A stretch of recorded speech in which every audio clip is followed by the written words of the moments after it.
É nosso dia, companheiro. Eu sou Eiko Shiraiwa, nasci em Itapiraí, no estado de São Paulo. É uma cidadezinha que fica no meio da Serra do Mar, aí para frente de Piedade. E era um lugar que, quando meus pais chegaram lá, não tinha nada.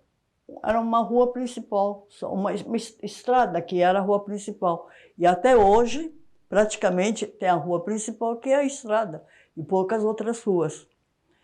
E não tinha escola, tinha uma escola de japonês, etc. E meus pais não quiseram matricular em escola de japonês quando era muito pequena, porque eles eram da opinião, mora no Brasil, tem que ir para uma escola que se ensine bem o português, aprenda a ler e escrever em português. Isso era principalmente a opinião da minha mãe, porque minha mãe tinha formação universitária no Japão. Tá? Ela se formou num hospital americano, no curso de enfermagem em nível superior e também em obstetrícia. Naquela época, quem fazia parto não precisava ser médico, era principalmente parteira, obstetriz, né? Então, nisso que ela se formou. E quando ela chegou do Japão com meu avô, ela foi obrigada por meu avô para vir para o Brasil. Porque ele era hipocondríaco e achava que como é que vai se enfiar no Brasil, naquela terra de selvagem, terra que não tem nada, ser uma pessoa para cuidar da saúde dele. Então, ela veio junto com a família para cuidar do pai. Agora, meu pai tem uma trajetória diferente. Meu pai veio de uma outra região do Japão, lá do norte do Japão, mais ou menos do norte. E ele veio porque, por desavenças familiares, porque o pai tinha se casado outra vez, pela segunda vez. Ele veio para o Brasil e ele tinha um espírito de aventureiro.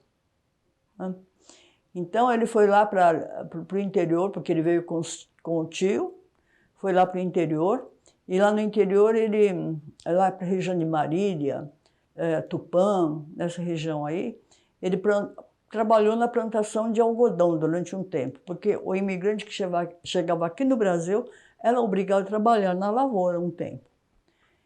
E daí ele veio para São Paulo e foi trabalhar com um engenheiro chamado Dr. Celso, que era, enfim, bom, eu falo que era um picareta, mas ele abria estradas para fazer loteamento, grandes loteamentos para os imigrantes, tentar ganhar dinheiro com isso. Eu falo que é picareta porque ele não estava muito preocupado em registrar as terras no nome dos imigrantes, né? Então ele dava posse e acabou, ficava por isso. E nessa cidade, como não tinha escola, meu pai foi tendo um filho por ano, né? Um filho por ano.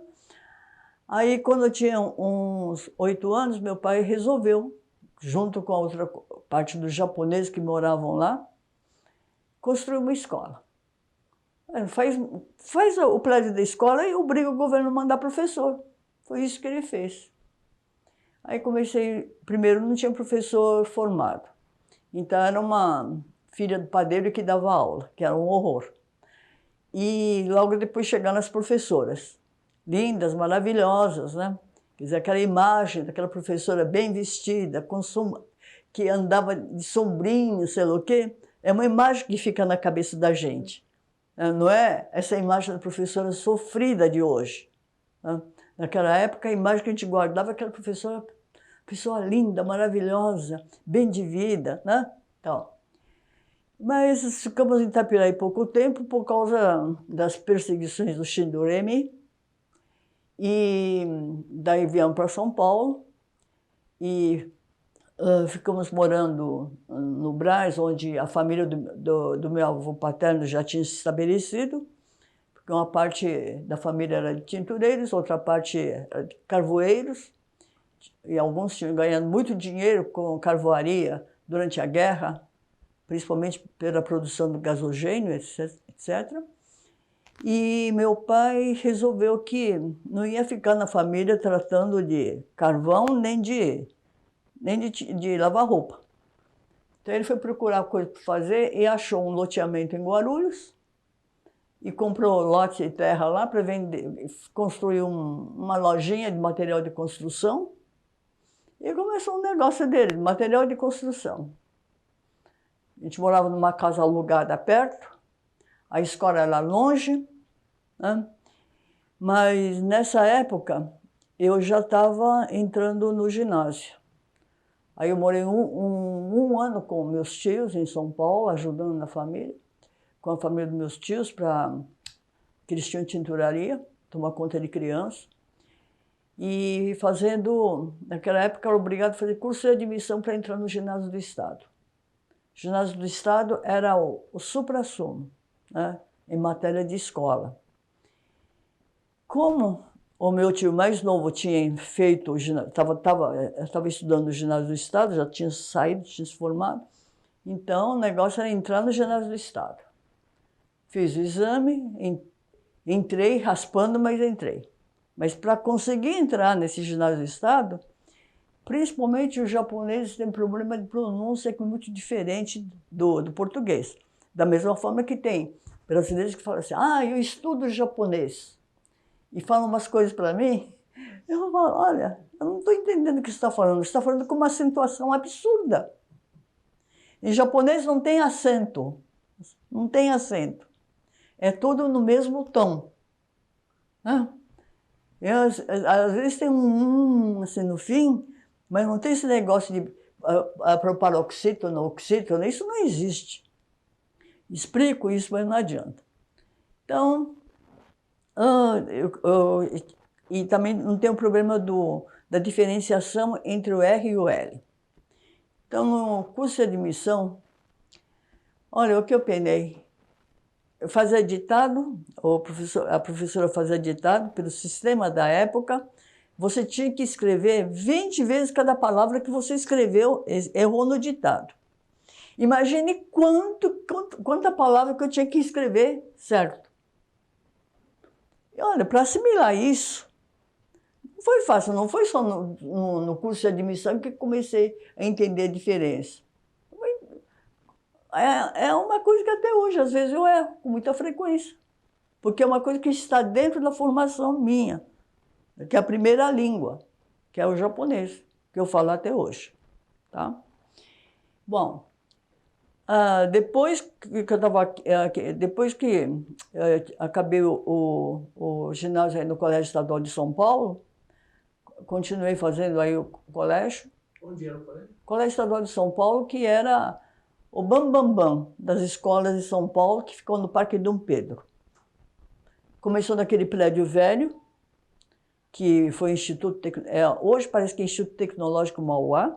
Depois mudou para aquele prédio novo que fica no meio do Parque Dom Pedro, que é um prédio moderno, sei lá o quê. Hoje está depredado, dá dó, dá muita tristeza olhar aquilo lá. Tá? Depois do Colégio Estadual de São Paulo, eu tinha que fazer um curso e escolhi o curso de História.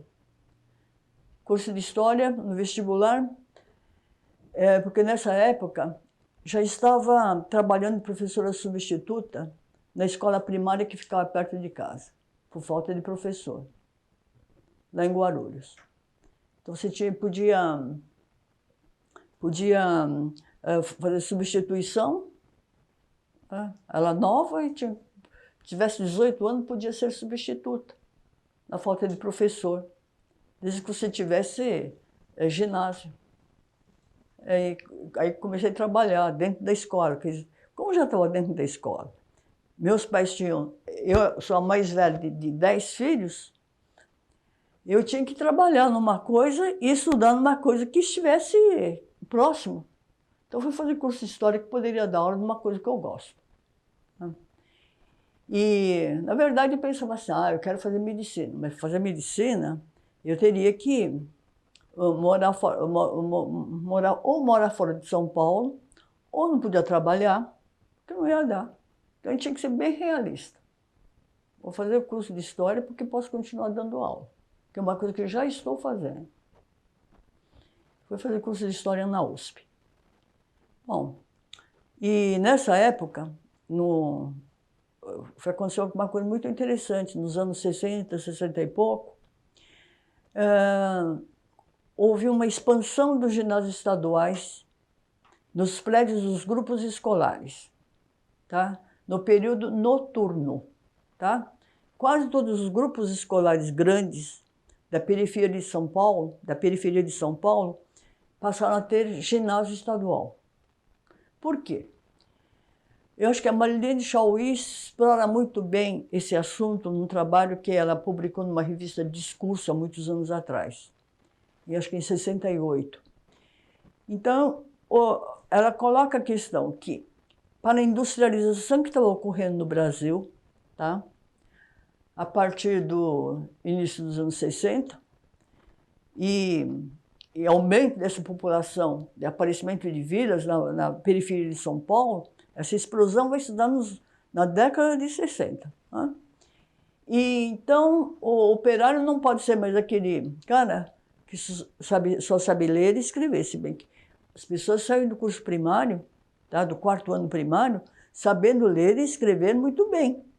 Mas tinha que entender algumas outras coisas a mais, como algumas ordens em inglês que estavam nas máquinas. Tá? Aparece stop, sabe o que quer dizer stop? Ou então aparece alguma coisa, como misture tal coisa, escrito em inglês. Como é que um cara não sabe isso? Né? Então tem que saber. Então tem que ter uma instrução a mais. Então, para isso, o governo começou a abrir um monte de ginásio estadual nos bairros, porque toda cidade grande tinha um Instituto de Educação, tá?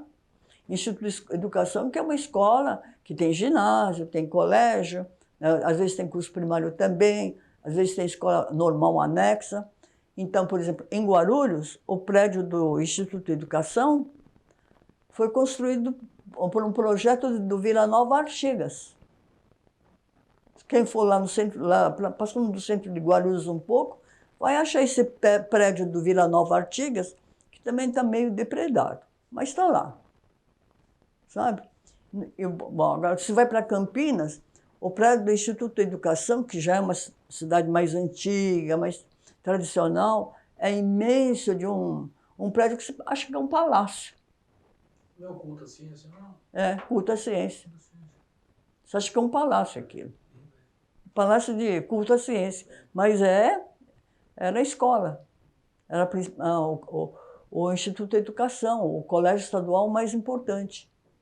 Então, em São Paulo tinha o Colégio Estadual de São Paulo, tem uma parte do Colégio Estadual de São Paulo que se desmembrou, que é o Roosevelt, aqui em cima. Né? Então, esses eram os mais importantes. Depois tem o Caetano de Campos, que era a escola normal. Né? Para entrar nessa escola normal também tinha exame de admissão, tinha que prestar um vestibulinho. Todos esses cursos aí tinha que prestar o exame de admissão vestibular para entrar. Hoje chama vestibular. Naquela época chamava o exame de admissão. Né? Se não passasse, não ficava.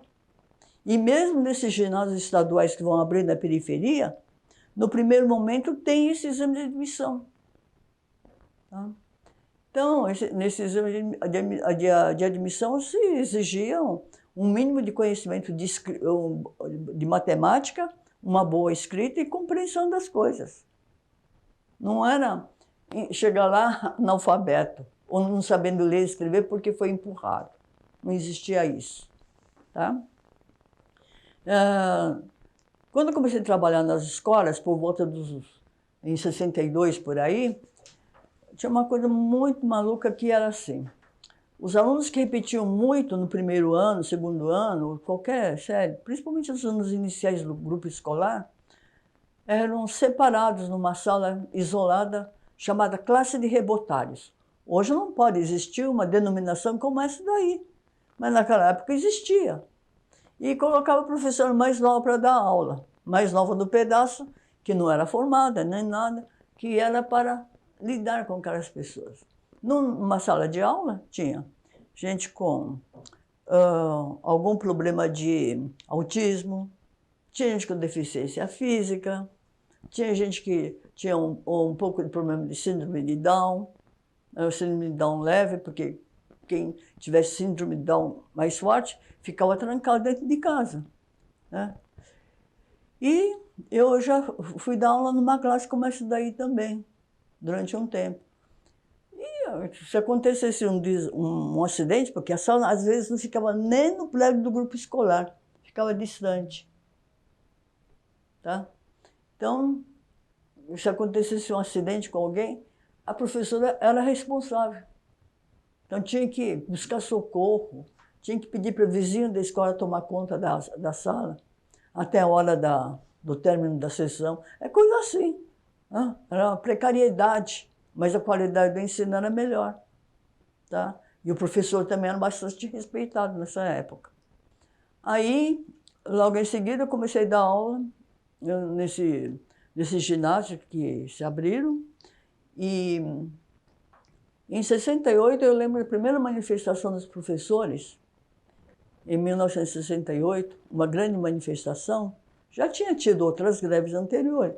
Em 68 eu lembro, porque uma greve que eu participei numa manifestação lá no Largo do Arouche, em frente à Secretaria da Educação, onde hoje é, como é que é? Aquele negócio aquele prédio do Academia Paulista de Letras, lá era o Secretaria da Educação. Então, eu lembro, fiquei escandalizada, porque muita gente queria que a gente pudesse dar 44 aulas semanais. Achei um absurdo. Como? Eu não aguento dar 24 aulas? Como que vai dar 44 aulas? Ou então, pedia para poder dobrar. Ou seja, ficar com uma classe no período da manhã e outra classe no período da tarde, no caso dos professores primários, né?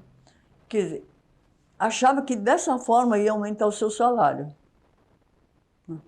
E nessa época, o professor já começava, desde que abriu um monte de ginásios estaduais, etc., o salário do professor ia minguando, diminuindo. Antes, na época que eu estudei, disse que os professores ganhavam mais ou menos correspondente ao salário do juiz, de direito. E aí também, nessa época, o professor que não era concursado, era chamado de professor admitido a título precário, tá? E nessa época, tinha uma coisa que muita gente não cita. Uma coisa que, para você dar aula num ginásio, a título precário, você tinha que pegar um atestado do DOPS, um atestado de antecedentes do DOPS. É um absurdo isso. Isso caiu mais tarde. Tá? Com os movimentos, a primeira coisa que foi exigir foi o fim dessa barbaridade chamada atestado de antecedentes do DOPS. Tá? E algumas escolas exigiam que você renovasse todos os anos. Bom, em 68 a gente teve esse movimento, os professores pedindo o direito de dar mais aulas, mas também já pedia um salário melhor, né? E também alguns professores mais lúcidos pediam a jornada de trabalho, que a jornada de trabalho fosse constituída do professor na sala de aula e o trabalho em casa, para corrigir caderno, corrigir prova, etc. O professor primário daquela época, quando comecei dando aula no curso primário, de substituta, porque não era normalista, substituta, então eu levava sacolas de caderno para casa para corrigir. Tá? Quando chegava a hora do caderno de caligrafia, então eu levava o caderno de caligrafia, escrevia a primeira linha, com uma letra bem redondinha, bonitinha, distribuía para os alunos levavam para casa para trazer aquilo lá feito. Era muito trabalho, mas eu gostava, a gente achava legal, eu tinha entusiasmo para fazer essas coisas, certo? E talvez esse entusiasmo também que foi levando. Não, vou ficar no magistério mesmo, vou dar uma aula, vou ser professor de uma coisa que eu gosto, que é história. Eu lia muito, gostava muito de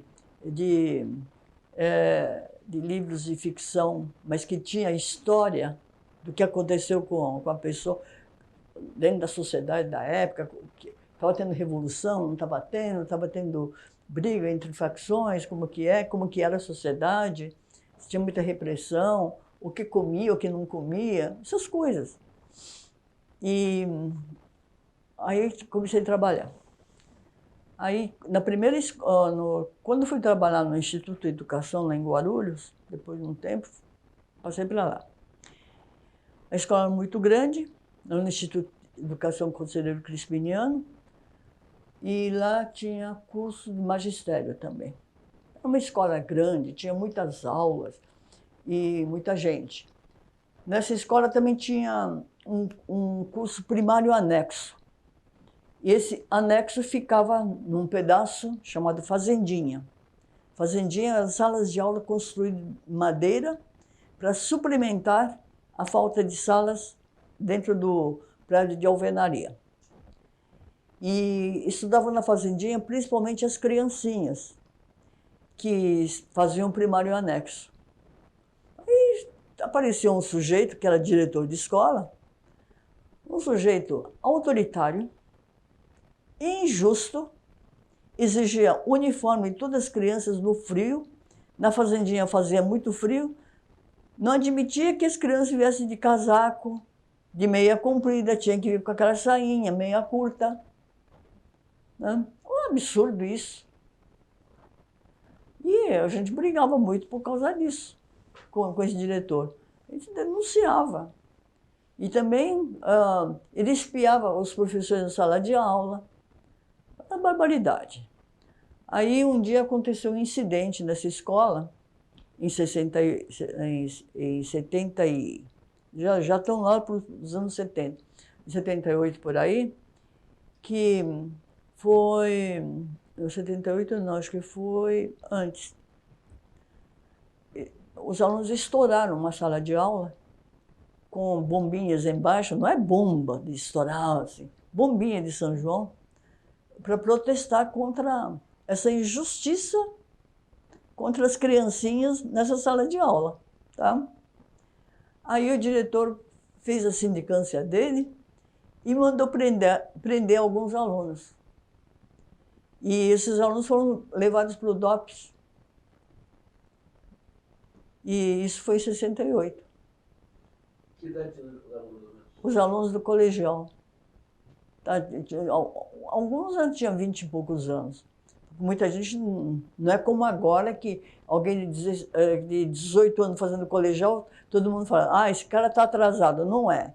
Na época, como eles começaram o ginásio muito tarde, tinha esse problema de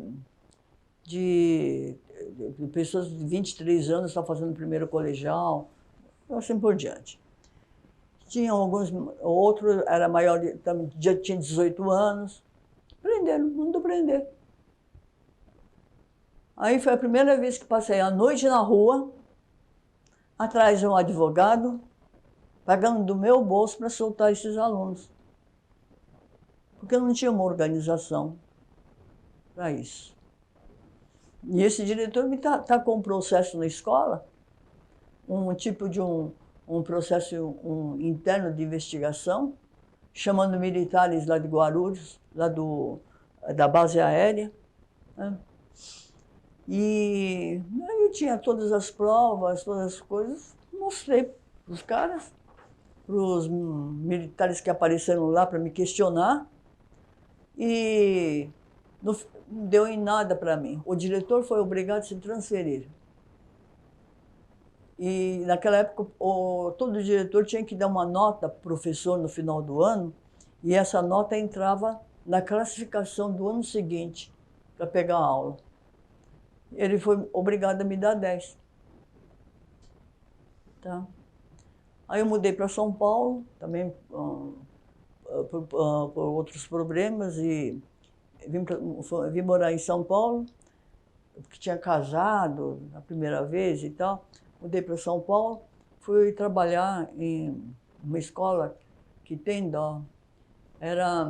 Foi a primeira vez que fui trabalhar naquela escola que a gente chama de inferno, sabe? Porque até agora trabalhava em escolas assim, que havia um respeito, uma consideração muito grande e tudo. E fui trabalhar naquilo que se chama de inferno. Fui trabalhar numa escola que fica em cima da favela aí do Paraisópolis. Mas não é na Paraisópolis que fica em cima, fica em São João Clima. Era uma escola que funcionava à tarde. Heliópolis. Hã? Heliópolis. Heliópolis, é. Ah, não é Paraisópolis, é Heliópolis. E aí foi um horror. Trabalhei numa escola que, numa das salas, começava à tarde também a escola, porque daí, como tinha grupo escolar de manhã e ginásio à tarde, eles inventaram um sistema. Tinha um diretor que entrava às 7 horas da manhã, ficava até 3h30 da tarde, 3 horas, 3h30 da tarde, e outro diretor que entrava nesse horário ficava até 11 horas da noite, que era outra escola, que era o ginásio estadual. Tá? De manhã era o grupo escolar, de tarde era o ginásio estadual. Lógico que tinha muito conflito entre essas duas escolas. Né? E nesse conflito, tinha professores que davam aula em duas escolas, mas também o diretor de uma escola não aceitava o que o outro diretor fazia. Então os prédios foram decaindo. Os prédios escolares foram decaindo, porque como que os dois diretores não se entendem? É complicado. E a gente ficava nesse jogo do meio e tinha salas de aula que era dividido por tabiques. Então, o que se falava numa sala interferia na outra. Daí todo mundo falava, não, fala mais baixo. Fala mais baixo. Como? Com os alunos que vinham de uma escola primária, sei lá o quê, ou de famílias desestruturadas, principalmente, que não se dava educação. Porque uma parte que eu sempre defendi foi isso. A escola não é para dar educação de modo de sentar, de tratar os outros, de respeitar. Isso, quem tem que dar é a família. E na escola ele tem que aprimorar isso. Mas não. Lá vem um bando de alunos assim, de famílias desestruturadas, alguns muito pobres, de tarde, que moravam na favela. Eu dando aula e, de repente, uma menina gritava, ah, professor, ele está enfiando uma caneta no meu cu. Tem condições de dar aula no lugar? Ou então o menino começava, professor, eu quero ir ao banheiro. Pode ir. Daí 5 minutos que ele voltava, professor, eu estou com vontade de fazer xixi outra vez. Você acabou de voltar. Não, quero fazer, quero ir. Olha, se você não deixar, eu vou mijar aqui em cima da carteira. Olha, num ambiente como esse, é muito difícil ser professor. Com diretores que não tomam providências, acho que é normal, que tem que respeitar o aluno com a vontade dele. Então fica fora de sala de aula, né? E daí quando você está trabalhando com projetos sobre questão da independência, etc., porque naquela época pedi para reforçar isso numa sexta série, está trabalhando direito com isso. Daí era moda na época fazer uma coisa que muita gente fazia, que era o julgamento de Tiradentes, dos inconfidentes. Se eles tinham razão ou não tinham razão. Nisso daí, nessa brincadeira, o delegado de um dos braços direitos do Fleury, que era um delegado que vivia na região, filho dele, quebrou uma garrafa na cabeça do advogado de defesa do Cláudio Manuel da Costa e do Tomás Antônio Gonzaga, etc. Quebrou uma garrafa de refrigerante na cabeça. Porque naquela época a garrafa era de vidro. O julgamento simulado ali? Levou a verdade, levou a sério? Não era cena. O julgamento foi na sala de aula, assim, dentro dos argumentos, não sei o que e tal. No intervalo, porque o menino defendeu o Cláudio Manuel da Costa e o Tomás Antônio Gonzaga, o outro chegou e sentou uma garrafada na cabeça. E esse cara aí defendia os interesses da coroa. E porque a turma da classe aplaudiu a defesa. E ele ficou mordido e rebentou a garrafa. Você vai trabalhando nessas condições, tinha outros horrores. Outros horrores. Daí mudei para uma outra escola que o diretor, ele se julgava o dono do prédio, o dono da escola. Você chegava na escola e falava assim, quem que é esse servente aí? Era o diretor. Ele vinha trabalhar de chinelo, calça arregaçada, ficava lavando o corredor, ia visitar o banheiro dos meninos, das meninas, e gritava na sala de aula, professor, você deixa os meninos fazerem muita bagunça. Era um horror também. Você vai trabalhando nesse sistema de... nos lugares assim de um certo horror, e o governo chamava a gente para reunião. Vamos discutir o novo plano escolar, né, que vem na nova lei de diretrizes e bases. O que você acha que vira essa reunião? De professores de várias escolas diferentes. É lugar onde vai estourar, né, as nossas reivindicações. A gente já ganhava mal para aguentar essas criações. Ganhava mal para a época, certo? Porque vai diminuindo, né? E vai aumentando as obrigações, como ter que fazer hora atividade, ter que planejar isso, planejar aquilo, exige um monte de planejamento que ninguém vê. Manda fazer um monte de avaliações que ninguém avalia. Essa é a escola pública.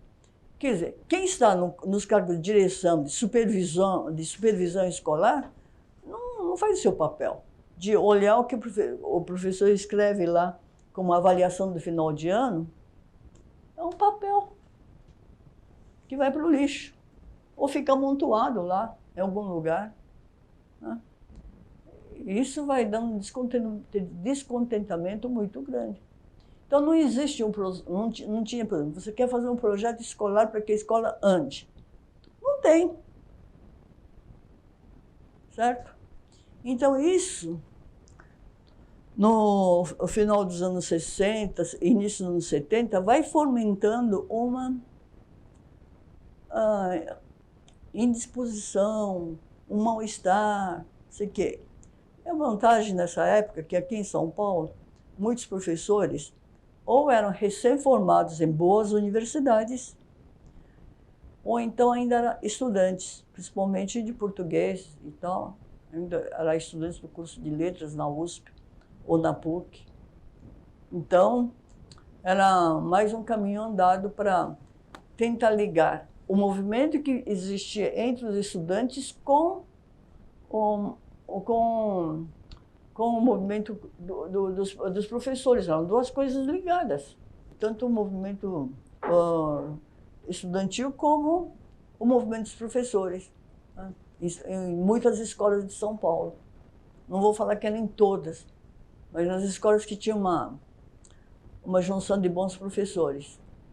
Lá para os anos 70, tinha algumas reuniões dos professores bem clandestino, porque a repressão era muito grande.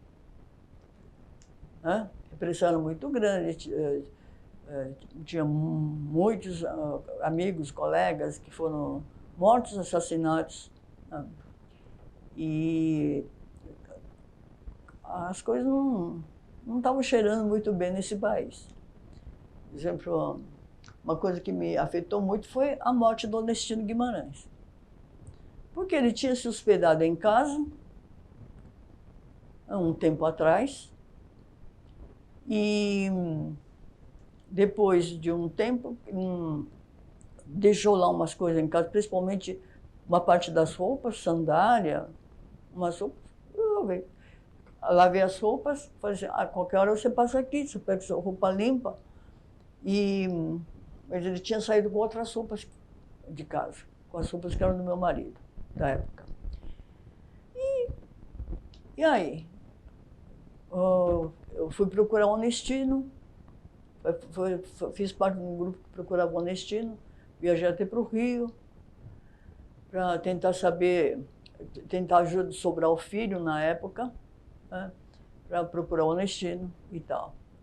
E em tudo isso, você vai somando a repressão que existia dentro das escolas, a tentativa de dourar a pílula da educação com novos projetos educacionais e sempre se significando mais trabalho. Aí apareceu assim, que tinha que estabelecer jornada de trabalho, porque não existia jornada. Então,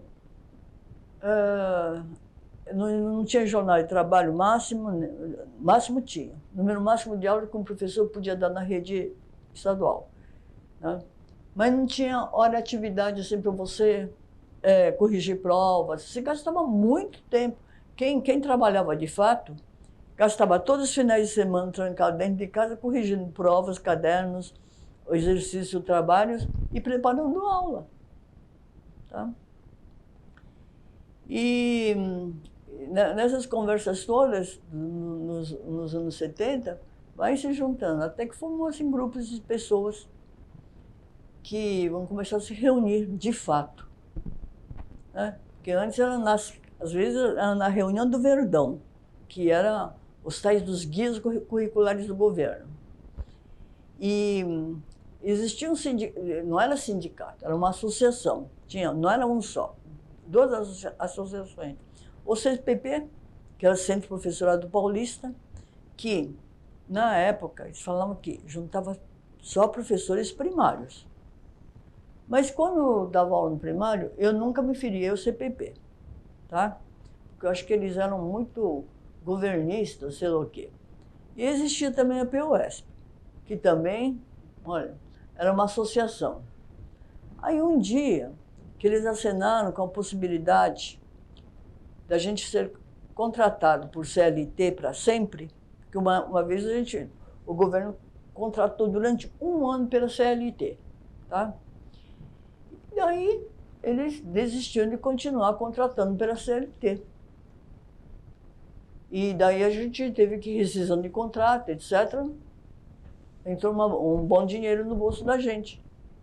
Então, por que não contrata todo mundo para o CLT quando não tem concurso? A gente brigando por concurso. E o concurso também era um pouco fora da realidade, né? Uma bibliografia extensa, eram provas escritas. No começo tinha uma apresentação de aula. Depois essa apresentação foi suprimida.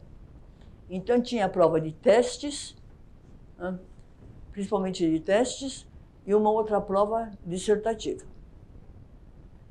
Depois eles mudaram só para a prova de testes. Mas o problema mesmo com prova de testes, a efetivação, gente que passava nos concursos, era um número muito pequeno, porque eles faziam testes fora da realidade, né? Uma bibliografia muito difícil, às vezes até de achar. E isso vai criando insatisfação na categoria.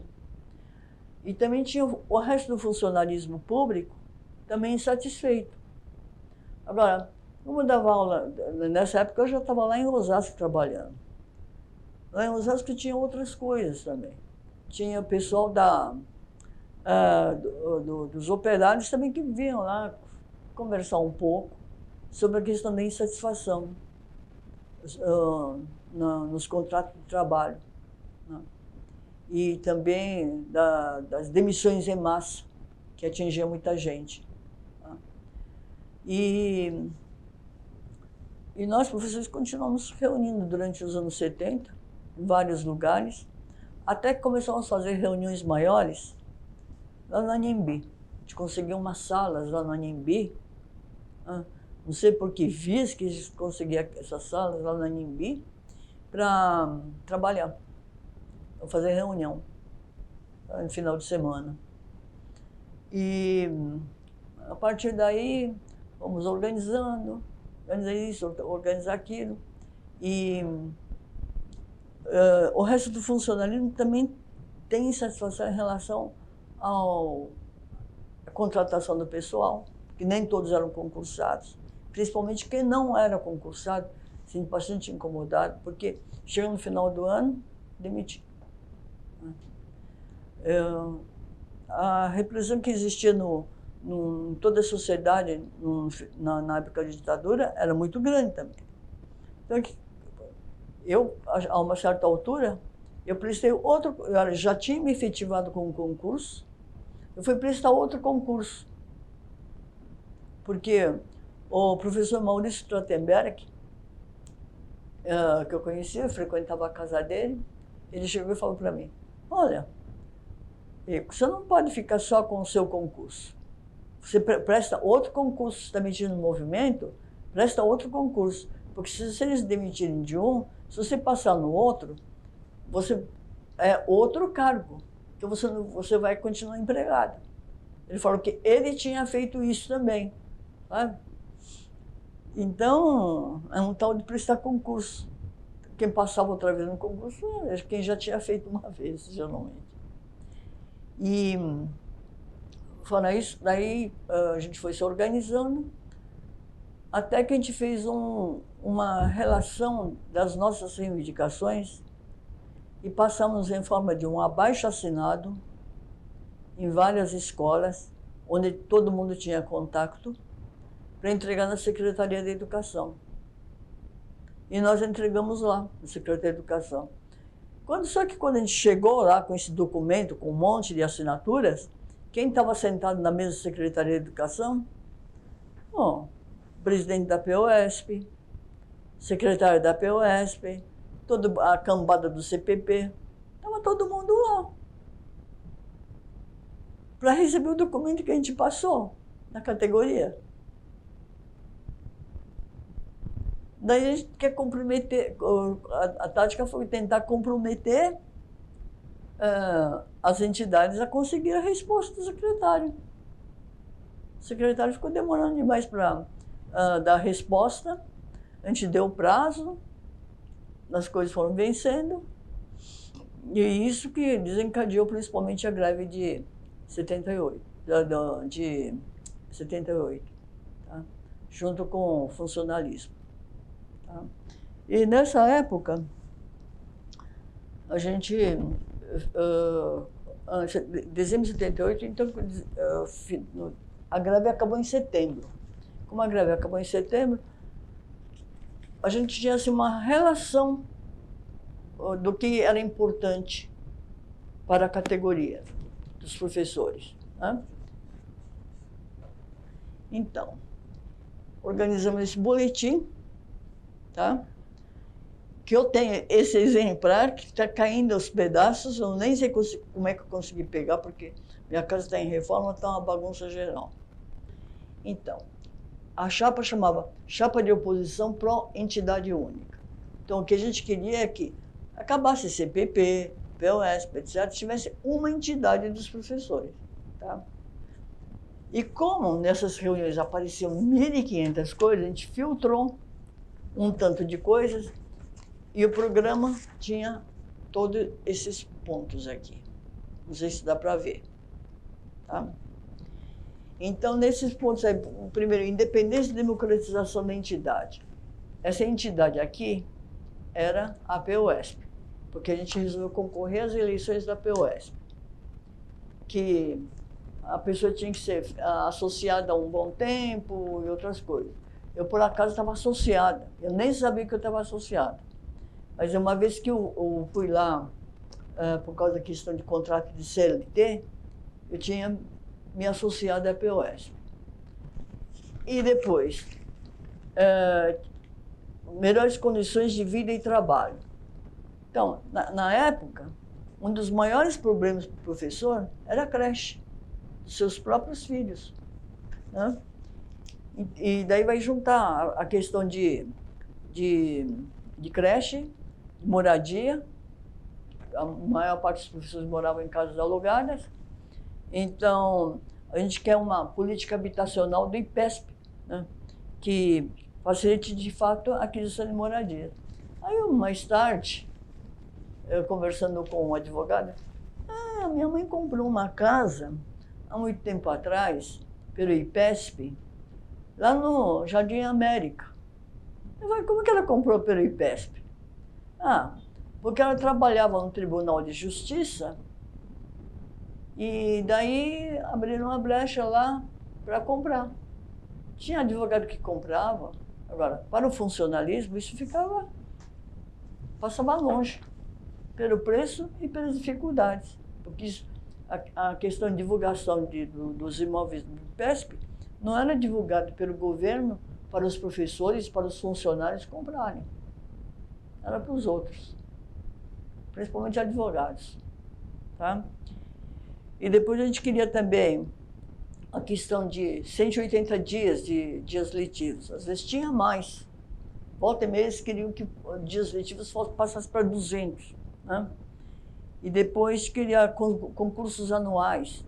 Essas coisas bem ligadas que ele queria. Também tinha muita inflação nessa época. Né? Então a gente defendia fim do arroz salarial. Chamava muitos, que era um problema, não era só dos professores, mas era de toda a classe trabalhadora. Era dos outros funcionários públicos, mas também dos comerciários, dos trabalhadores das fábricas, né? Tinha esse problema. E depois que os reajustes salariais sempre estivessem acima da elevação do custo de vida. E também, como a inflação era galopante, a gente queria reajustes salariais trimestrais. E pelo pagamento do salário integral até o dia 10, após o vencimento do mês. Até o dia 10. Tem gente que só recebia os calendários. Né? E depois, criação de berçários e creches para filhos de professores e funcionários de escola. Não tinha isso. Uma escola enorme, grande, que a gente trabalhava, um professor trabalhava, porque lá não tem uma creche, um berçário. Não tinha espaço para isso. Depois a gente queria essa política habitacional do IPESP, depois a volta de 180 dias de dias letivos e pela regulamentação de concursos anuais para os professores de primeiro e segundo graus. Primeiro grau é o tal, ia de primeira a quarta série. E de segundo grau que ia da quinta até o terceiro colegial. Hoje mudou a nomenclatura toda. E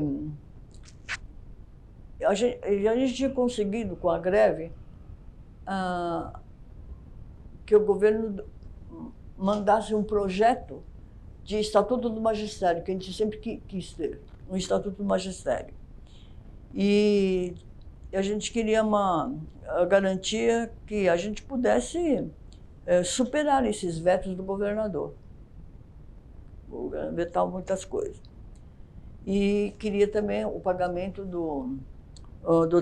trabalhos pedagógicos extra-classe e criação do conselho de escola com poder deliberativo. Isso a gente conseguiu, a criação do conselho de escola, mas não era deliberativo. Era mais ou menos consultivo, né? Que a gente conseguiu. Depois tinha, assim, melhores condições de ensino também. Depois, liberdade de organização e manifestação, principalmente por causa da época. Agora, a composição da chapa, muita gente que era liderança mesmo do movimento, não quis se candidatar.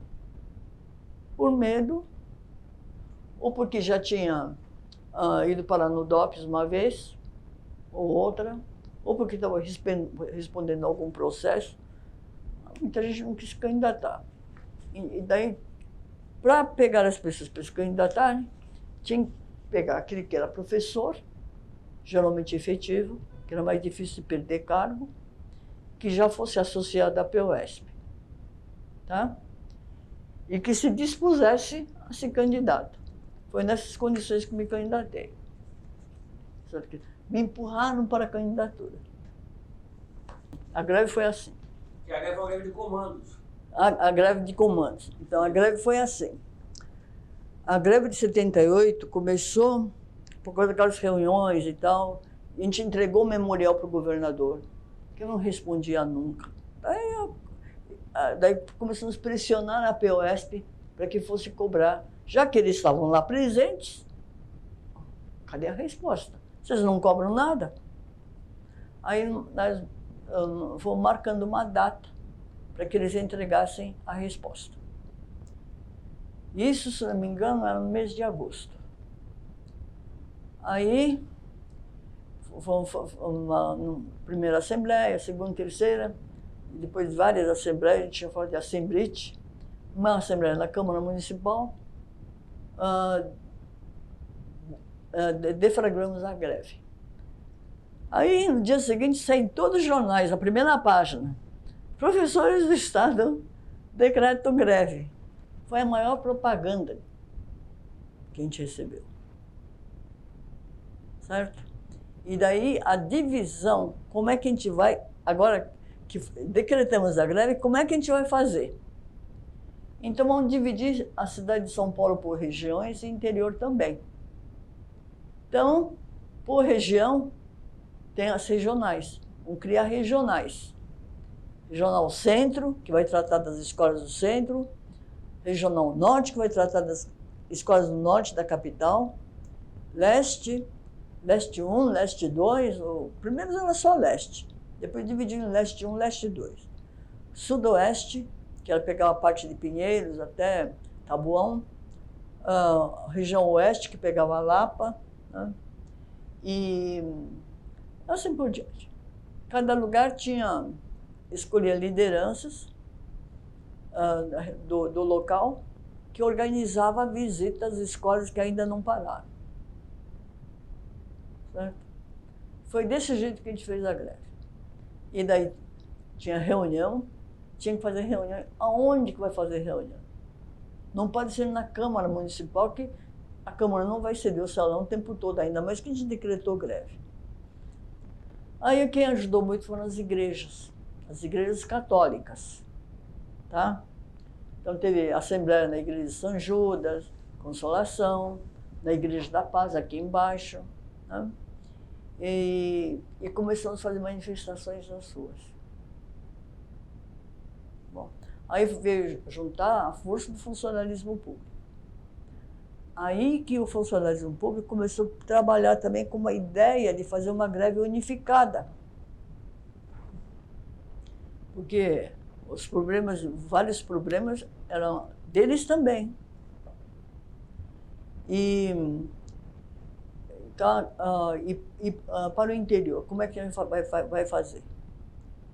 Nessa assembleia já tinham vindo alguns professores do interior mais próximo, como Campinas, porque as pessoas tinham contato, telefonavam. Aí, então nós vamos, quando decretamos a greve, vai formar uma comissão que vai à POSP, vai exigir que eles cedam uma sala para a gente fazer reunião, para usar o telefone. Eles não tiram o corpo fora, não quer nada. Não, vamos lá. Foi lá um grupo de professores exigir isso e conseguiram.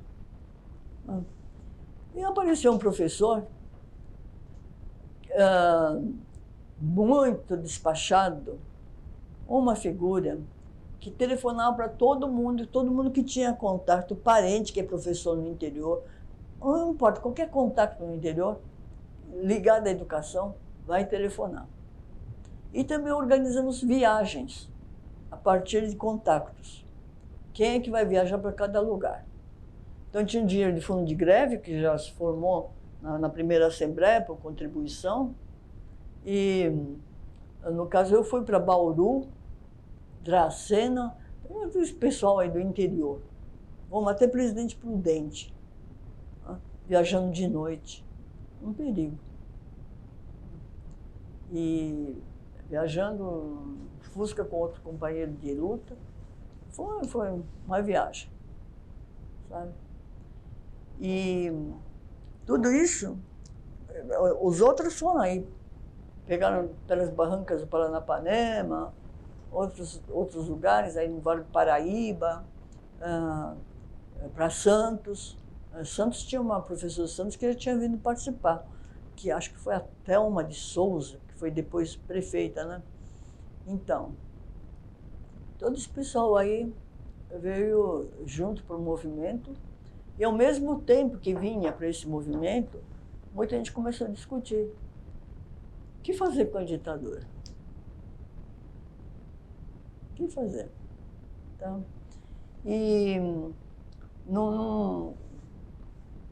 como é que vai ser a mobilização também dos professores contra a ditadura? Como é que a gente vai tentar envolver a sociedade? A greve teve repressão? A greve teve repressão? Na greve, algumas pessoas que sofreram repressão, assim. Então tinha gente que sempre aparecia, policiais que seguiam a gente, as lideranças. Eu não dava muita bola. Sabia que estava sendo seguida, eu não dava muita bola. Tá?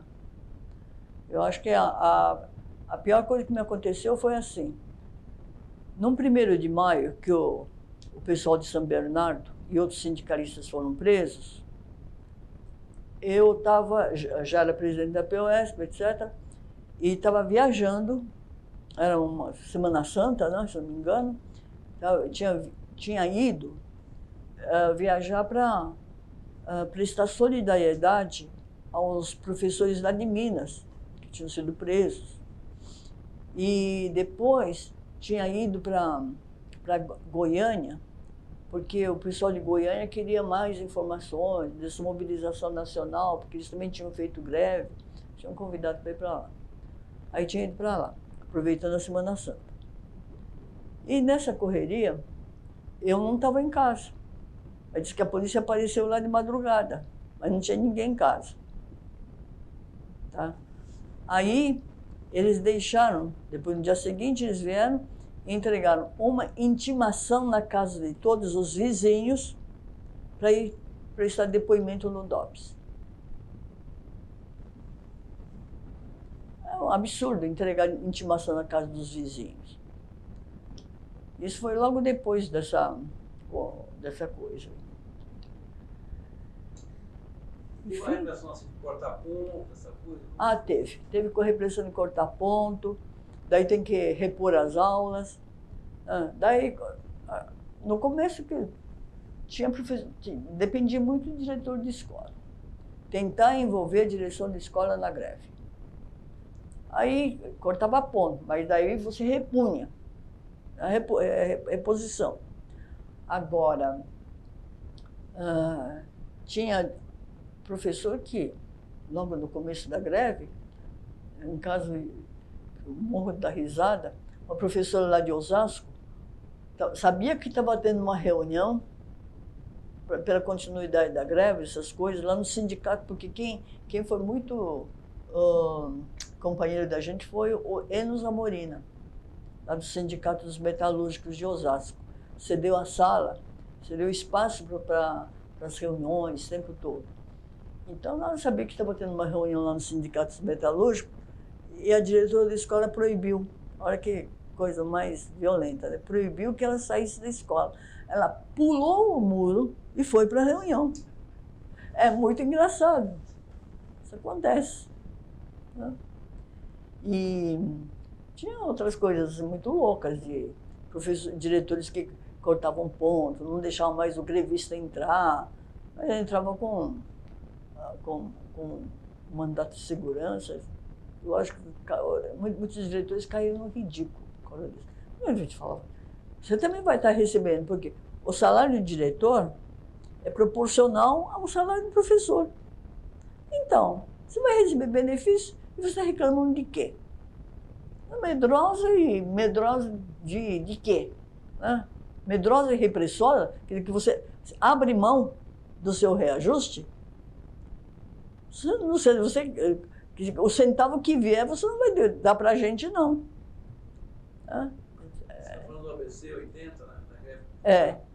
Tá, começou de interromper. 80.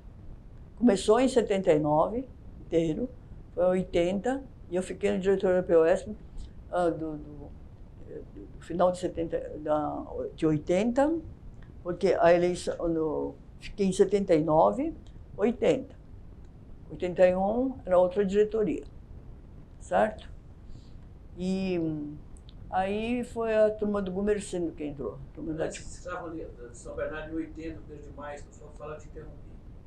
Então, eu não fui a primeira de maio, porque eu fui da Presta Solidariedade para os companheiros de Minas que tinham sido presos. A diretoria da UT foi presa. Dulce, né? O Dulce, Luiz Dulce e outro, Carlão e tal. E a gente teve que mandar um advogado de São Paulo, que foi o Funari. A chapa não foi escolhida assim, sabe? Foi formada por ter tanto tempo de filiação à POS, porque não me lembro quanto tempo que era. Não era grande coisa, não. Depois, a maioria não era filiada, que estava no movimento não era. Depois, que tivesse uma liderança local. Foi isso. E a disponibilidade. Na verdade, eu fui empurrada para ser presidente da chapa.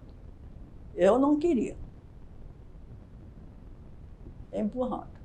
Então, na verdade, tinha duas tendências dominantes dentro do movimento lá, que era o pessoal do MOP, o Movimento Unificado dos Professores, e tinha do MOAP, que é o Movimento de Oposição Aberta dos Professores, que era a turma aí dos Fratesc e outros. Aí, nessa disputa aí do MUP e MOAP, eu fiz uma chapa de composição. Parece gigante. O que a gente descobriu e foi o seguinte, que a maior parte dos associados da POSP não eram professores. Isso eu faço questão de frisar. Foi boa a sua pergunta. É uma coisa que o Gumercindo, os outros aí gostam de criticar, dizendo que eu acabei com a entidade. Diz que a entidade tinha não sei quantos mil associados e mingou para não sei quanto. Bom, quando nós chegamos lá, aconteceu uma tragédia muito grande. O Maluf, que era governador do estado de São Paulo, tá? Ele cortou o desconto na folha de pagamento. Como é que a entidade ia sobreviver sem o desconto da folha de pagamento? Então, nós inventamos um sistema que a gente ia criar um carnê para o professor ir pagar. Eu vou mandar carnê pelo correio, né? Explicar qual é a situação e pedir para o professor pagar. Daí, quando a gente foi ver a lista dos associados da POSP, professor, era pouco. Muita gente tinha se associado à POSP porque tinha, como que é aquele negócio lá? Consórcio de TV. Consórcio de TV colorido. Na época, eles pegavam. Então, tinha gente que pagava para participar de um consórcio de TV, se associava. E era o quê? Carcereiro, né? Escriturário, tinha que ser era funcionário público. Aliás, tinha até um parente meu que não era nem funcionário público, não, era funcionário público da Secretaria da Fazenda. E ele se associou à POSP por causa de consórcio de TV colorido. Eu falei assim, eu nem sabia que existia isso. Não sabia mesmo. Então, muita gente era carcereiro, era funcionário da Secretaria da Fazenda, era funcionário do Palácio do Governo, era funcionário, sei lá do quê. De um monte de... Mas a Bela já tinha colônia de férias? Essas coisas não tinha nada? Tinha uma colônia de férias, que era aí não, Mongaguá, qualquer coisa assim. Uma colônia pequena. Fui uma vez só nessa colônia, para ver como que era. É bem modesta a colônia. Não sei como é que está hoje. Tá? Tinha essa colônia de férias e as pessoas se associavam por vários motivos. Colônia de férias, o negócio do consórcio de TV, tá? Empréstimo de dinheiro. Era isso. E daí a gente foi cortando todo mundo que não tinha nada que ver. Aí, lógico, reduziu o número de associados da POSP consideravelmente. Porque como é que a gente ia cobrar de um carcereiro que pague a mensalidade? Daí a gente teve que reduzir o número de funcionários, teve que reduzir a área alugada, transformar aquele monstro naquilo que era na realidade, uma associação de professores. Tá? E como é que vai transformar isso num sindicato? Esse era o desafio. Então, tentar associar o maior número de professores possível. Mas como é que vai associar com um pagamento que tem que ser em carnê? Mas a gente não tinha nem tempo para pensar nisso. Imagine só uma coisa. Nessa época, uma coisa que muita gente também não sabe é que quem era da diretoria tinha que dar aula normalmente. Não tinha esse negócio de dispensa sindical. Acho que o COFA... Acho que antes do COFA já produziu isso. Tinha um número, né? É, tinha um número. Logo, o governo seguinte do Maluf já veio a dispensa sindical para 1 ou 2, sei lá. Aí é lógico. Quem conseguiu dispensa sindical nunca mais conseguiu voltar a dar aula. Você vê aí o Gumercindo. Eu um dia perguntei para o Gumercindo, aí, você vai voltar para a sala de aula? Aí eu tenho que voltar, porque eu não perdi essa eleição, né? Depois que ele deputado, deixou de ser deputado, vou voltar para a sala de aula. Logo depois eu encontrei com ele outra vez, por acaso. Aí ele tinha uma agência de viagem. Falou que tinha largado. É que eu ia viajar, fui procurar uma agência de viagem, certo? E daí o que é? Bom, dona Gumercindo, como que é o negócio? Perguntei, aí, o que você está fazendo aqui? Eu sou o dono aqui dessa agência de viagem. Não dá para continuar como professor.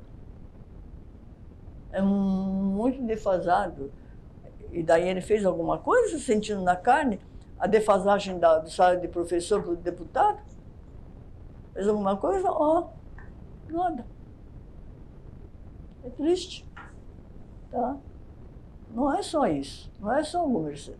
Vários outros que ocuparam cargos no governo de confiança, né, tanto na capital, na prefeitura, na época da Luísa Erundina, ocuparam cargo de assessor de deputado, vereador, sei lá o quê, nunca mais voltaram para a sala de aula. Tá? Caíram para cima.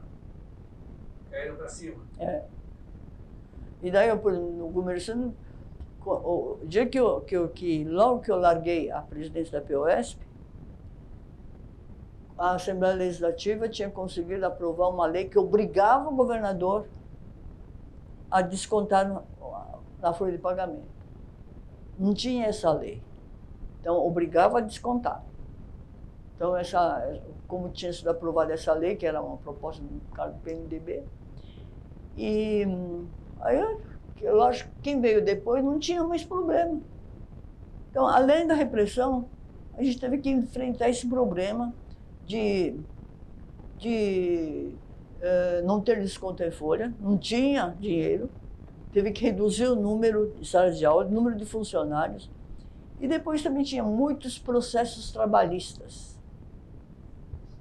Desde a época tinha processos trabalhistas que vinham desde a época dos pelecos. Lá. Então, o que era para o presidente da POSP? Tinha que tratar dos problemas da categoria junto ao secretário de Educação e os problemas que apareciam, eram problemas que você nunca imaginou que existisse dentro do magistério. Coisas muito malucas, que nem apareciam nas reuniões antes, mas não apareciam. Depois, tinha que tratar disso, e tinha gente que queria manifestação toda semana na porta do secretário de Educação. absurdo isso também. Lógico que tem que ter manifestações que são cabíveis, não sei o quê, tal coisa, a gente vai com todo prazer, todo empenho, quando atinge a maior parte dos professores. Agora, fazer manifestação por causa de 2 ou 3, tinha isso também. Depois tinha que ir nos tribunais de justiça para responder processos de trabalhistas. O presidente da POSP sempre tudo isso, junto com o advogado. Tinha que tratar do processo junto ao governo do estado para voltar a receber. Olha, e dar aula junto, é uma coisa que tem que enlouquecer. Eu não sei como é que eu não fui parar no hospício nessa época. Eu continuei na sala de continuei dando professora. Não é porque saí da POSP que alguém vai me presentear com algum emprego. Muito pelo contrário, sabe? Como eu questiono tudo, eu não sou uma flor que se cheire, né? Então, quem vai me dar um emprego? Um prêmio. Não tem. Não tem prêmio. Não tem compensação porque você ficou dando aula. Só a diretora a Assembleia lá, o Conselho de Representantes da POSP, tinha decidido o seguinte, que quem ficar na diretoria da POSP, que é presidente da POSP, vai receber pela metade da jornada integral. Então, eu receberia por 20 aulas, para a jornada mínima, e a POSP pagaria o resto. Só que eu não sou louca, conheço muito bem. Falei, não, eu vou ficar com a jornada completa, ou seja, uma jornada de 30 aulas. O que falta, que é 10 aulas, vocês me pagam. 10, 14 aulas, me pagam. Pegou esse trato. Então, eu ia levando a minha vida com 30 aulas. Deixaria o resto aí para receber depois como uma economia o dia que a POSP recebesse o dinheiro. Só que aconteceu uma coisa horrorosa. Isso é um horror dentro do movimento sindical. Tá? Então, no final da gestão, formou uma outra chapa da situação e a chapa lá da oposição, que era liderada por Gumercindo. Aí, nessa chapa da situação, a candidata a presidente era a Rosivier Pavan, que você deve conhecer. A chapa era dela e tinha outras pessoas também. E daí, quando acabou a hora de entregar a gestão para o outro, estou lá na POSP, morrendo de fazer o balanço direitinho. A única pessoa que foi me ajudar foi aquele cara do PSTU, que foi até vereador num tempo. Mauro Buio? Mauro Buio. Mauro Buio. É um grande companheiro. Eu realmente... Né? Ele foi me ajudar. Ele e uma outra militante que é muito amiga pessoal, que é a Cláudia, de Arruda Campos, tá? A Cauê. Então, são 2 pessoas que eu prezo, que eu sempre cito, que eles, dentro de qualquer movimento, etc., são pessoas que eu reconheço como verdadeiros companheiros de luta. Mas resto é qualquer coisa, sabe? Eles foram, a Cauê foi comigo na entrega da diretoria, direitinho, foi depois comigo comer alguma coisa, beber, comer lá, tal. Agora, o Mauro foi lá de manhã cedo tentar fechar as contas, que o cara que era tesoureiro deles não tinha feito. Bom, e daí hoje também eu já tinha descoberto um rombo. O rombo foi o seguinte, a pessoa que era secretária, tesoureira da POSP, que era uma senhora de idade já na época, ela achava que o Gumercindo e os irmãos Frateschi, todos eles eram seus filhinhos. Pessoas assim, tinha uma relação de mãe para filho, para filhos. E ela, que era tesoureira, ela assinou o pagamento do material de propaganda deles. E o dinheiro que eu tinha que receber, a Rosivier pegou, mandou pagar com esse dinheiro, sem me consultar, mandou pagar o material de campanha dessa chapa de situação. Pode uma coisa dessas? Não pode. Eu fui na picada. Então, aquele dinheiro que eu tinha para receber das aulas que eu deixei de dar, mas que eu trabalhei de fato na POS feito uma condenada, não recebi. A diretoria que entrou encabeçada por quem? Você passou a carta? Você passou a... Para quem eu mandava? O Mercindo, O Mercindo era uma chapa e a Rose de outro ou era uma chapa? 2 chapas diferentes. A Rose da chapa 1, o Gomercindo da chapa 2. E as 2 campanhas foram pagas pelo dinheiro da POSP, sem o consentimento da diretoria. Um por desvio e outro que eu deveria receber o dinheiro.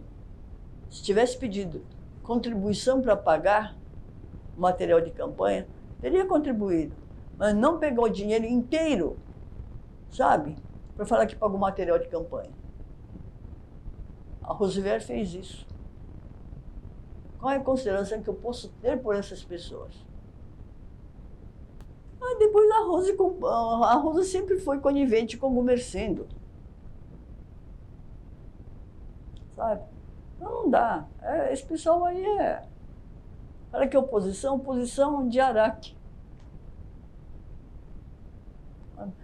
Mas tem coisa que não se faz com o companheiro. Que, por exemplo, o dinheiro que é dessa pessoa que batalhou na POS, ficou lá, largou a aula para ficar lá o dia inteiro. Várias tardes, ficava lá a tarde inteira. Eu larguei as aulas da tarde, ficava lá, entrava lá de tarde, depois que eu chegava da escola, e ficava, até fechar. Depois, final de semana, tinha aquela maldita reunião do Conselho de Representantes, que era um desgaste aquilo. Depois, tinha que viajar para não sei que lugar. E, além disso, nessa época, como a gente, antes da candidatura, antes de formar a chapa, etc., a gente já tinha articulações com professores de outros estados também. Aí, logo que nós nos elegemos, fizemos um primeiro encontro nacional de professores. Chamamos professores de outras regiões, cada um pagava sua passagem para vir, lá na sua região fazer campanha financeira, para a gente vir discutir a unificação do movimento a nível nacional. Então, a gente fez o primeiro encontro, depois teve um segundo encontro, e depois, acho que, se não me engano, teve um Congresso Nacional de Professores lá em Recife, para tentar unificar.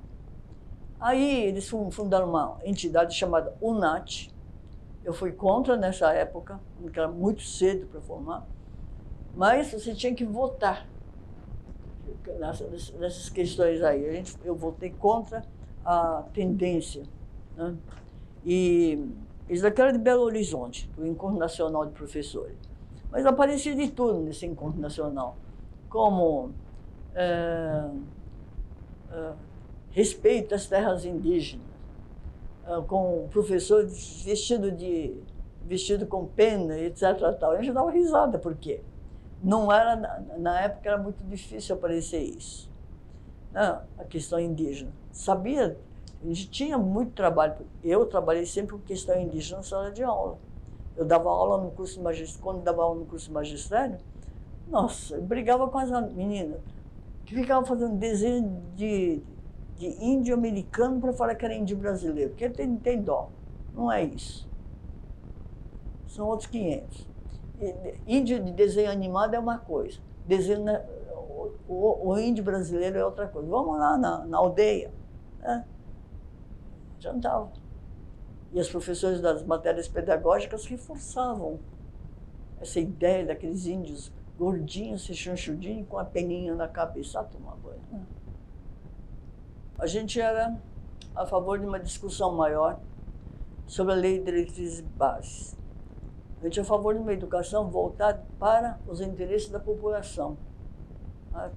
E que a escola fosse democrática, aberta a todas as pessoas que quisessem estudar. Então, também tinha que trabalhar muito com a recuperação dos anos perdidos.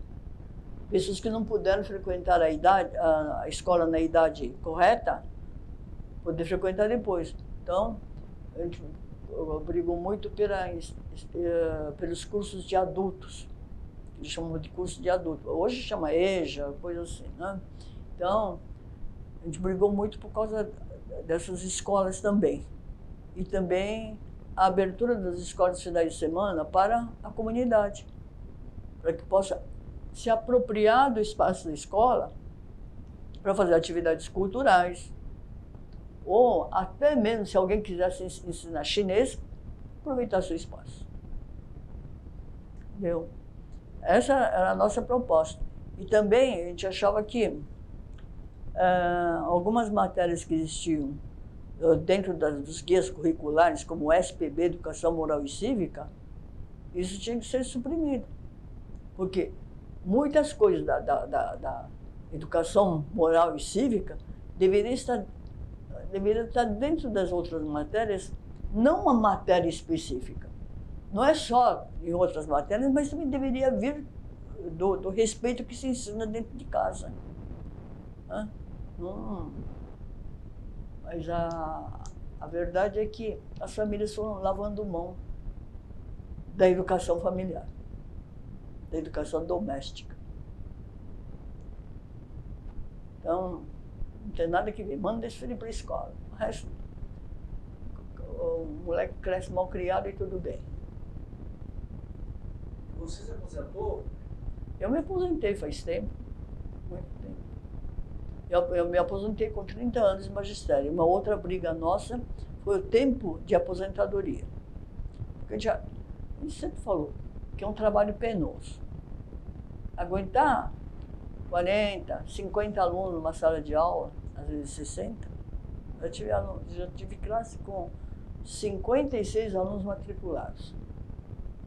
E era impossível andar na sala de aula.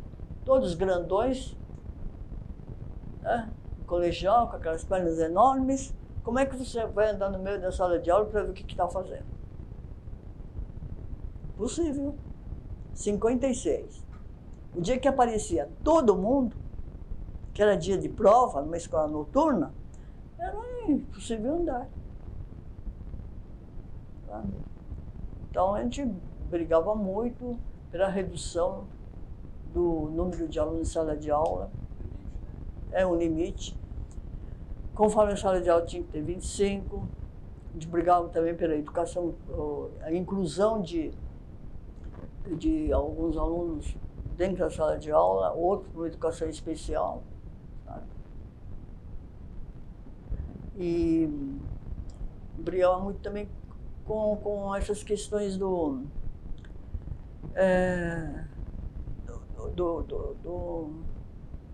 direcionamento do conteúdo escolar, sabe?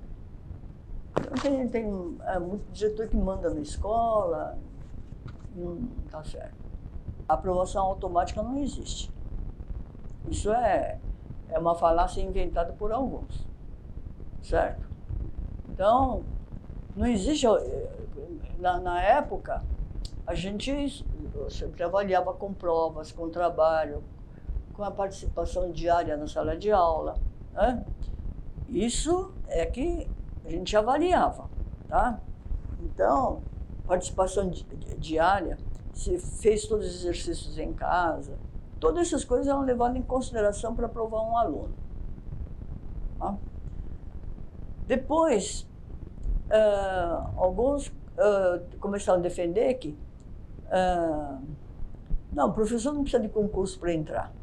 Isso é bobagem. Eu acho que precisa sim. Concurso, essas coisas, de ser professor. Como que chega qualquer um para dar aula? Pode ser, não tem conhecimento de nada, vai qualquer um para dar aula. Né? Depois, mesma coisa o aluno. O aluno chega na sala de aula, não faz absolutamente nada. Não estuda. Não faz um exercício. Quando é exercício em grupo, ele só baderna. Não deixa seus colegas trabalharem, produzirem nada. Não produz nada. Como é que vai aprovar esse aluno? Não vai. Então não existe aprovação automática. Se alguém pratica isso, está muito equivocado. Ah, de lá para cá, olha, eu tenho algumas melhoras e eu vejo pelos meus netos, tá? Só que eles estudaram em escolas um pouco diferentes, não foram em escolas particulares. Uma estudou, todos eles estudaram em escola pública as séries iniciais, e foram fazer aquele que seria o segundo grau, o ensino médio, eles foram fazer o Instituto Federal de Educação, que é bem diferenciado. Ou um mora lá em Búzios e lá tem uma escola municipal, que é uma escola municipal de qualidade. Tanto que esse meu neto mais novo, ele, no ano da pandemia, ele falou assim, ó, eu não fui à escola nenhuma vez. E ficar lá no computador, eu não aprendi nada.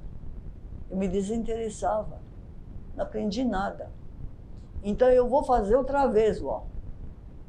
Foi lá fazer outra vez o terceiro colegial. Eu ainda não sei se vou passar bem ou não, porque no segundo são 2 anos que foram prejudicados na escola. Ele foi fazer a escola outra vez, não importa com que idade eu saia da escola, não interessa isso. Isso foi a cabeça do povo. Se a cabeça do povo virar a chave, que a escola boa tem que ser a pública, quero ver. Isso tem que ver muito trabalho dos sindicatos, todos os sindicatos, não é dos sindicatos dos professores, não. Tá? Tem que ver dos movimentos populares também. Eu quero uma escola pública de qualidade. Existe isso? Não. Não existe isso por quê? Muitos pais não tomam nem conta dos seus filhos em casa, principalmente as mães. Não, o homem parece que tem dificuldade nessa sociedade de assumir a paternidade. Quantas crianças sem pai que existe? Não adianta dar o nome e lavar as suas mãos, entendeu? Acho que tem filho, fez o filho na barriga da mulher, tem que ser responsável. Desde que ele nasceu, até acabar a formação dele. Sabe? Não existe isso. Não existe isso na cabeça do homem. Sabe? Então, para o homem vale uma boa trepada e ponto, acabou. Não é por aí. É uma sociedade extremamente machista nesse ponto. E essa sociedade machista é responsável, não adianta falar, mas o que o machismo tem que ver com a educação? Tem muito a ver, exatamente isso que eu falo. Não adianta fazer filho na barriga de uma mulher. Ah, foi muito legal, sabe? Ou foi muito ruim. E ponto. E daí? Tá? Não paga pensão alimentícia. Também pensão alimentícia também não quer dizer nada. Tá? Só passa a mão na cabeça de vez em quando. Ai, como meu filho é lindo. Tem dó, não é por aí. Tem que ver o lindo da outra parte, da parte interna do filho. Isso é muito difícil para os homens. Parece que é difícil. Parece que os homens não cresceram. Sempre foi o filhinho da mamãe. Aí não dá. O que eu acho que é importante é isso, sabe? Que a educação, para se transformar, precisa mudar a cabeça da sociedade. E todo mundo assumir suas responsabilidades. E para de colocar culpa em escola que faz aprovação automática. Que a escola particular é melhor. Não é. Tem muitas escolas particulares aqui da periferia que é muito pior do que o pobre ginásio estadual que existia perto da casa dela. Sabe? É muito pior. Tem que parar, mas é uma mentalidade de burguesa que não tem, que vai se alastrando. Quando não tem nem o que comer, tenha só de paciência. Isso interfere muito na educação dos filhos.